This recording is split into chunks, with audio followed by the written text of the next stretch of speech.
All right, in this video, we're going to take a look at frequency tables and dot plots.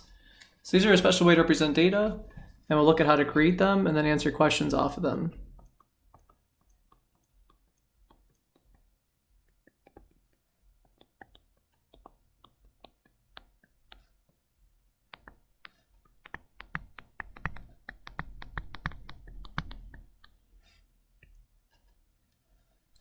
So make sure you put today's date in the upper right-hand corner of your notes.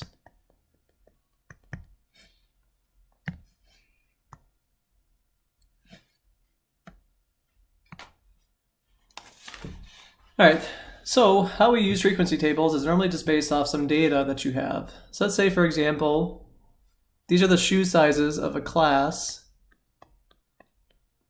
at Niles West High School.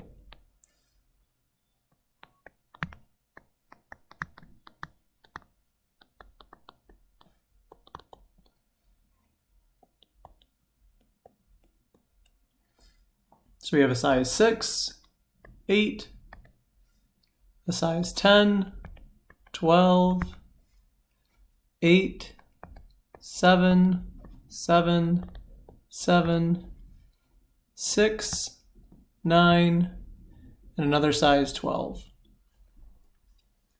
So the first thing to take a notice or look at is how many students are in this class. So we would just count the number of shoe sizes that we have. So we've got 1, 2, 3, 4, 5, 6, 7, 8, 9, 10. There's 11 students in this class because we have 11 different shoe sizes recorded.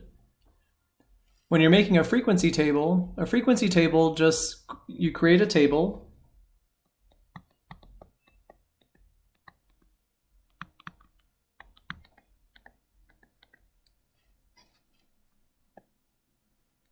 So on the column side, on the left-hand side, we'll have the shoe size. And on the right-hand side, we'll have the number of students with that shoe size.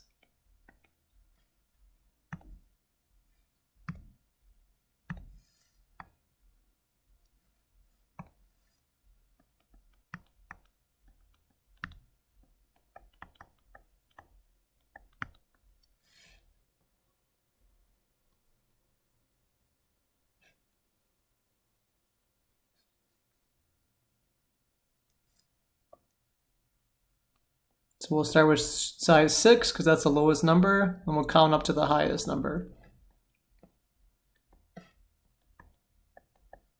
So 12 is the highest number for the shoe size. All right, and so now you just count the frequency of each number. So for 6, I see 1 and 2. So there are 2 students with shoe size 6. For 7, 1, 2, 3 sevens. And I cross out the numbers so that way I know that I counted them. For shoe size of 8, I've got 1, 2. For a shoe size of 9, there's 1 student. Shoe size of 10, that's 1 student as well. There aren't any 11s, so I'll put a 0. And then there are 2 12s. So your frequency table just lists the number of students that have each shoe size. So for the shoe size of 6, there were 2 students. 7, 3 students. 8, 2 students, and so forth and so on. With the frequency table, we can then translate that data into a dot plot. So a dot plot is just similar to what its name sounds like. You're going to use dots and you're going to plot them to represent the data for the shoe size. So a dot plot, you just draw a line. Underneath that, we're going to name it the shoe size because that's what we were looking at. And we'll list our numbers that we had in our table. So really just using the numbers from the table to create the graph. So a dot plot is where you just put a dot above the number that represents the number of students for each shoe size. So for the shoe size of 6, we said there were 2 students. So I'm going to put 2 dots above the 6. For a shoe size of 7, there are 3 students. So I'm going to have 3 dots above it. Shoe size of 8, 2 students. For 9, there was 1 student. 10 also had 1 student. 11 had nobody, so I'm not going to put any dot over 11. And then 12 had 2 dots.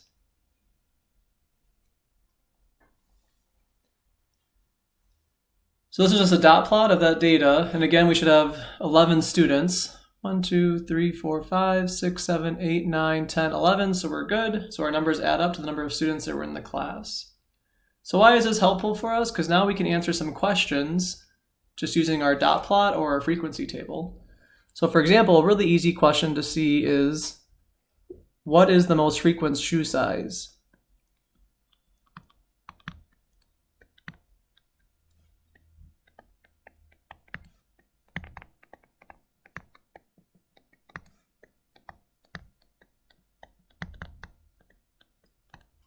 So looking at the dots, we look at the one with the greatest number of dots or the highest number, and here we have 7. So 7 is the most frequent.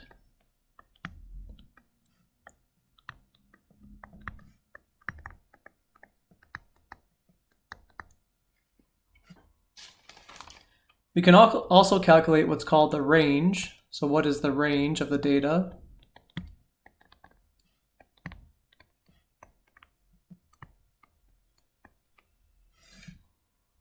So for range just means your highest minus your lowest.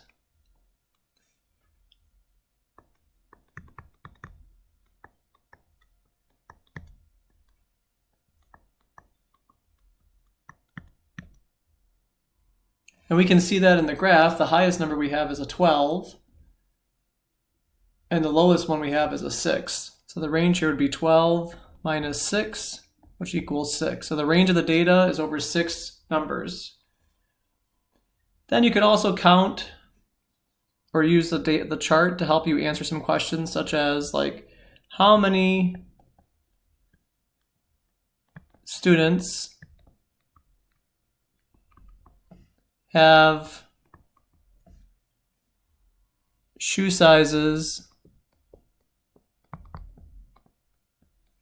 bigger than 9. So if you look at your dot plot, how many students have shoe sizes bigger than 9? So we're just looking at the ones that are more than 9. That was 10, and then the 2 for 12. So there are 3 students that have shoe sizes bigger than 9.